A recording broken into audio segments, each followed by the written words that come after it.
আসসালামু আলাইকুম, কেমন আছেন সবাই? আশা করি সবাই ভালো আছেন। যে যেখান থেকেই ভিডিওটি দেখছেন সবাইকে শুভেচ্ছা জানাচ্ছি। আজকের ভিডিওতে থাকবে কুয়েত প্রবাসী বাংলাদেশিদের জন্য কুয়েতস্থ বাংলাদেশ দূতাবাস হতে প্রচারিত বেশ কয়েকটি গুরুত্বপূর্ণ আপডেট। প্রথমেই জানিয়ে দিচ্ছি পাসপোর্ট বানানোর সময় টেলিফোন নম্বর যুক্ত করা সম্পর্কিত একটি গুরুত্বপূর্ণ আপডেট।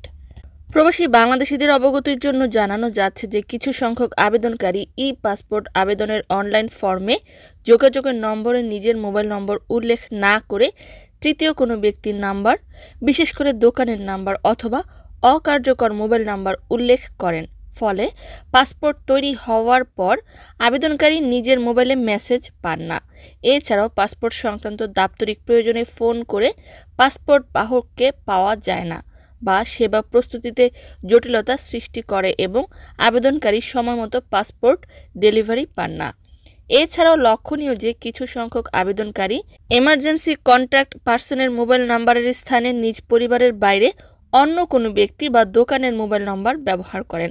আবেদনকারী নিজ মোবাইল নাম্বারের বাইরে এমার্জেন্সি কন্ট্যাক্ট পার্সনের মোবাইল নাম্বারে পাসপোর্ট আবেদনের অগ্রগতি সংক্রান্ত মেসেজ প্রদান করা হয়। পরিবারের বাইরের লোকের মোবাইল নাম্বার ব্যবহার করার ফলে পাসপোর্ট আবেদনকারী সেবা পাওয়া বিঘ্নিত হয়। এছাড়াও পাসপোর্ট তৈরি হওয়ার পর উক্ত পাসপোর্টধারী ব্যক্তি বিদেশে কোনো বিপদে পড়লে এমার্জেন্সি কন্ট্যাক্ট পার্সনের মোবাইল নাম্বারে ফোন করে দূতাবাস বা অন্যান্য দায়িত্বশীল অফিস থেকে তথ্য প্রেরণ করা হয়। এমত অবস্থায় ই পাসপোর্ট অনলাইন আবেদন ফর্মে আবেদনকারী নিজের মোবাইল নাম্বার এবং এমার্জেন্সি কন্ট্যাক্ট পার্সনের মোবাইল নাম্বারের স্থানে পরিবারের কোনো সদস্যদের মোবাইল নাম্বার, অর্থাৎ যার সাথে জরুরি প্রয়োজনে যোগাযোগ করা যাবে, উল্লেখ করার জন্য অনুরোধ করা হলো। অর্থাৎ যে কোনো ধরনের পাসপোর্টই হোক না কেন এমার্জেন্সি কন্ট্যাক্ট নাম্বারে নিজ পরিবারের আপন সদস্যদের টেলিফোন নম্বর উল্লেখ করা বাঞ্ছনীয়। জানিয়ে দিচ্ছি পাসপোর্ট সংক্রান্ত আরও একটি গুরুত্বপূর্ণ আপডেট।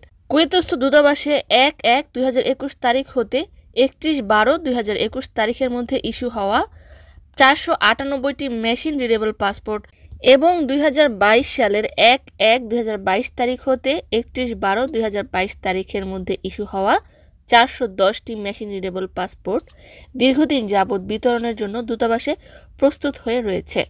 অর্থাৎ ২০২১ এবং ২০২২ সাল মিলিয়ে প্রায় ৯ শতাধিক পাসপোর্ট বিতরণের জন্য দূতাবাসে রেডি হয়ে রয়েছে।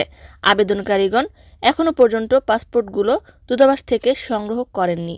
সংশ্লিষ্ট আবেদনকারীগণকে আগামী ২০/৩/২০২৫ তারিখের মধ্যে যে কোনো কর্মদিবসে সকাল ৯ ঘটিকা থেকে বিকেল ২টা ৩০ ঘটিকার মধ্যে তাদের অনুকূলে ইস্যু হওয়া পাসপোর্ট দূতাবাসের ১ নম্বর কাউন্টার হতে সংগ্রহ করার জন্য অনুরোধ জানানো যাচ্ছে। উল্লেখিত তারিখের মধ্যে পাসপোর্ট সংগ্রহ করতে ব্যর্থ হলে উক্ত পাসপোর্টসমূহ আগামী ২০/৩/২০২৫ তারিখে ঢাকাস্থ ইমিগ্রেশন ও পাসপোর্ট অধিদপ্তরে ফেরত পাঠানো হবে। যারা ২০২১ এবং ২২ সালে এমআরপি পাসপোর্ট বানাতে দিয়েছিলেন, পাসপোর্টগুলো গ্রহণ করেননি, তারা অতি সত্বর পাসপোর্টগুলো উঠিয়ে নিয়ে আসবেন, নয়তোবা আপনার পাসপোর্টটি বাংলাদেশে চলে যাবে।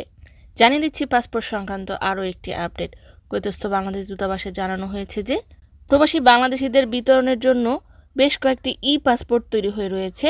যারা বানাতে দিয়েছিলেন দূতাবাসে যোগাযোগ করবেন। পাসপোর্ট ডেলিভারির সময় হলো সকাল ৯টা থেকে বিকেল ২টা ৩০ পর্যন্ত। এবারে জানিয়ে দিচ্ছি রমজান ২০২৫ সালে কুয়েতস্থ বাংলাদেশ দূতাবাস কখন বন্ধ থাকবে এবং কখন খোলা থাকবে। রমজান মাসে বাংলাদেশ দূতাবাস কুয়েতের দাপ্তরিক কার্যক্রম হবে। অফিস সময় রবিবার থেকে বৃহস্পতিবার সকাল ৯টা থেকে দুপুর ৩টা পর্যন্ত। জোহর নামাজের বিরতি থাকবে দুপুর ১২টা ১৫ থেকে দুপুর ১২টা ৩০ পর্যন্ত। শুক্র ও শনিবার সাপ্তাহিক ছুটি থাকবে। পবিত্র রমজান মাসের পর বাংলাদেশ দূতাবাসের অফিস সময়সূচি রবিবার হতে বৃহস্পতিবার সকাল ৮টা থেকে বিকেল ৪টা পর্যন্ত বহাল থাকবে। দূতাবাস হতে আবেদন জমা এবং পাসপোর্ট বিতরণ সম্পর্কে আরও একটি সময়সূচি প্রকাশ করা হয়েছে। বাংলাদেশি নাগরিকদের অবগতির জন্য জানানো যাচ্ছে যে পবিত্র রমজান মাসে বাংলাদেশ দূতাবাস কুয়েত হতে পাসপোর্ট সংক্রান্ত সেবা প্রদানের সময় হলো আবেদন জমার সময় সকাল ৯টা হতে দুপুর ২টা পর্যন্ত। পাসপোর্ট বিতরণের সময় হবে সকাল ৯টা হতে দুপুর ২টা ৩০ পর্যন্ত। সম্মানিত বাংলাদেশি ভাই ও বোনেরা, আশা করি বুঝতে পেরেছেন। বুঝতে না পারলে কমেন্ট করবেন, ইনশাআল্লাহ সময় সুযোগ বুঝে উত্তর দিয়ে দিব। সকলেই ভালো থাকুন, সুস্থ থাকুন। ভিডিওটি ভালো লাগলে লাইক, কমেন্ট, শেয়ার করে দিবেন। অন্যদের দেখার জন্য অবশ্যই শেয়ার করে সুযোগ করে দিতে পারেন। ইউটিউব চ্যানেলে নতুন হয়ে থাকলে সাবস্ক্রাইব করে বেল বাটনটিকে অন করে দিবেন। ফেসবুক পেজে নতুন হয়ে থাকলে লাইক এবং ফলো করে দিবেন। আর যারা পূর্বেই এগুলো করেছেন সবাইকে অসংখ্য ধন্যবাদ, ভালোবাসা এবং কৃতজ্ঞতা। সকলেই ভালো থাকুন, সুস্থ থাকুন। আল্লাহ হাফেজ।